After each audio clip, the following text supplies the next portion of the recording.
Pero ang pinakamahirap, sinasabi ko, alam niyo yan, every table in government, it's a greed and there's always a monkey wrench. Every table yan, kung magdaan, corruption talaga.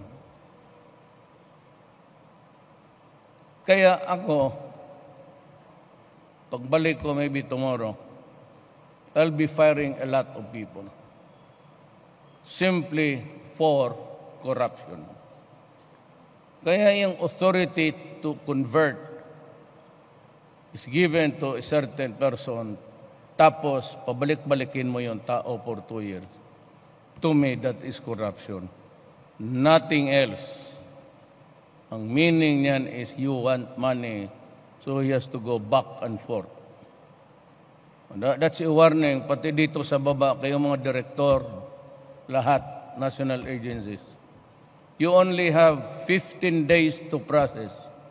Any businessman, any Filipino or foreigner doing business there, or even a tourist, if it involves corruption, let me know. Go to Malacanang at any time. And sabihin mo lang sa gwardiya, I have to report to the mayor, kasi tawag ko, to the mayor that I was a victim of corruption. And I will entertain you. And I will solve it for you. Tawagin ko kinabukasan at magharap kayo. That's my style.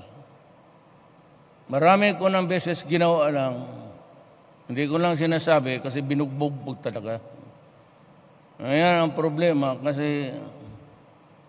Pero dyan sa Malacanang, for the first time, itong mga PSG, Presidential Guard, isa ako nakita na presidente talagang nambubugbog. Sipa pati tadyak yan, basta corruption, mahirap tanggalin. Hiyain mo, saktan mo. The only way to do it is hiyain mo tapos saktan mo. Otherwise, wala. Suspension, nandyan balik.